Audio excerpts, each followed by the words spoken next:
My name is Amy Tong. I currently lead a client experience team in the financial services industry. When I was younger, my mom actually told me, "Nola, I don't think you can survive in the corporate world." But she knows me since I was young, right? My personality, my demeanor. She was like, "Nola, you'll be eaten up. So I don't think you'll ever survive."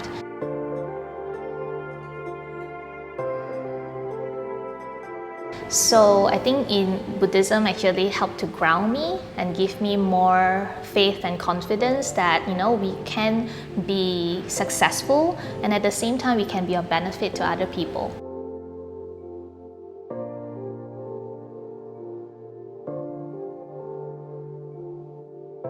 I think stepping up as a leader is more about caring for the people. I think I would want to deepen a lot of the work that I'm doing within the mentorship space or even coaching.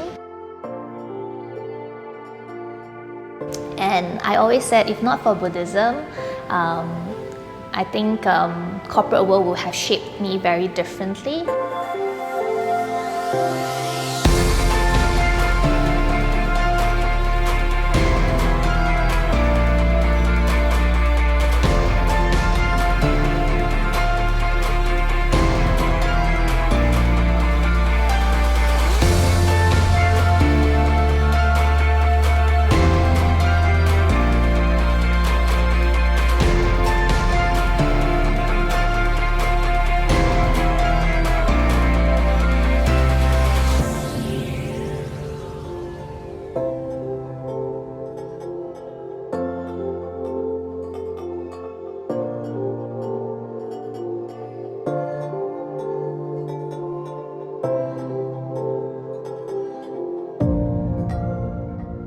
I still remember my very first day in my career.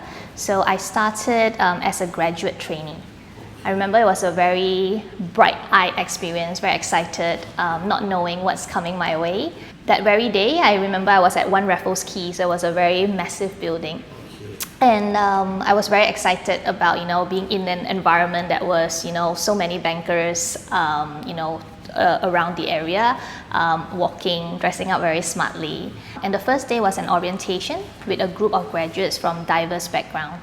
And they came from different countries, and I learned a lot just by interacting with them and making friends. When I just joined, it was also like the financial crisis period. And I remembered that there were quite a number of people that have to be let go during that financial crisis period. One day you come to office and then the next day a few of your colleagues are no longer there, and they could be people that have guided you in that process. And that actually taught me something very early in my career, that no one is actually indispensable. So I started my career within a bank as a graduate trainee, and that actually allows me to try different parts of the bank. So I remember my first role was actually in the private wealth management space, and I was a finance analyst. And what I usually do is every month end, I would need to prepare a report that shows, how many asset under management that we have for our private wealth clients. There's a lot of number churning. I was not working alone because that was my first job. So I was guided by a number of managers who will check my work and making sure that the numbers is accurate, because all these numbers will finally go into like the financial statements of the overall bank. So it's important that we have it complete, accurate and timely. I spent my first 3 years more within finance and change. So that's the part whereby I do balance sheet, I did financial statements. So there was a lot of crunching of numbers. I spent a good 10 years actually within the client space, and over time was given the opportunity to manage a team, and at one point I was also managing the global relationship management team that sits across different locations across all different regions. I was doing Singapore, Hong Kong, New York, London, Frankfurt, India, Japan, Korea. over time of all the different experiences that I had, I found love in the client relationship management role. And that's something that I never imagined myself to be doing. When I graduated with accountancy, I was thinking I'll just do numbers and reports, for the rest of my life. But when I had the opportunity to interact with a client and to build a relationship with them, to learn about an outside-in view from a client perspective into the banking, what can we add value, that actually brought me a lot of joy. I remember when I was asked to go for a global mobility opportunity in London. I have a senior that told me something. He basically said, Amy, if you want to be successful in your career, you need to make your role redundant. What do you mean? And then, that personal experience about seeing some of my colleagues, not around the next day, reminded me. And I tried to dig a little bit more. What do you actually mean by that? And he said, if you make your role redundant, means that you have actually be able to make the role either automated or whatever that can be done in the most efficient way, so that you can then progress to do more things. And that really lifted me up to not operate in a way that you are fearful whether are you the next person, but always try to see that as an upskill to how can you do better. And I applied that, and it was true because I start to see opportunities coming my way and a wider platform for me to grow. One day, my manager decided to move back home. And when that opportunity came about, I put up my hand and I said, can I have the opportunity of growth so that I can, lead the team, given that it's a space that I was comfortable with. And it was a team of maybe just 3. And then the managing director at that time said, you know what, Amy? I think maybe you should run this team and another team of 20. And I'm like, I've never managed anyone before in my entire life. I don't think I can do it. The managing director just said, don't worry. I know it's your first time, but I can see potential in you doing this. And in the journey of you transforming into a people leader, I'll make sure I give you 3 female managers.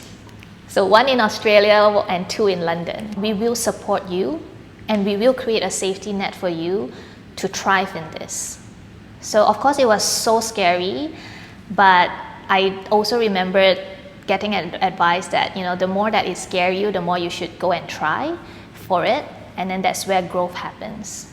And true enough, I said I found spark in my role with clients.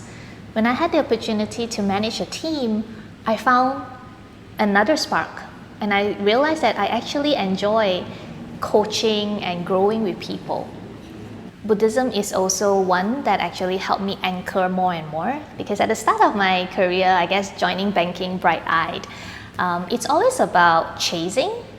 It's always about, what's the next big thing? And it's in a very fast-paced environment. And sometimes without an anchor, it gets very lost. My Buddhist community journey with me through this path, because it allows me to then find a way on how we can create a more sustainable success in our personal and professional life. If there is many ways to get to the top of your career, and one way is faster, but you have to be unscrupulous, I would still use the path that, path less traveled, that really is aligned with my values. So I've met a very small percentage of these role models that may not be replicated in the entire organization, but they became my lighthouse to say that, hey, they made it and now they are contributing back. That's the kind of leader I would like to be in the future. So I've been very fortunate to meet people who are genuine, who promote well-being and safe space for people. And I was so inspired that, that become obviously the role model that I look up to. and also helped to plant the DNA of who I am today.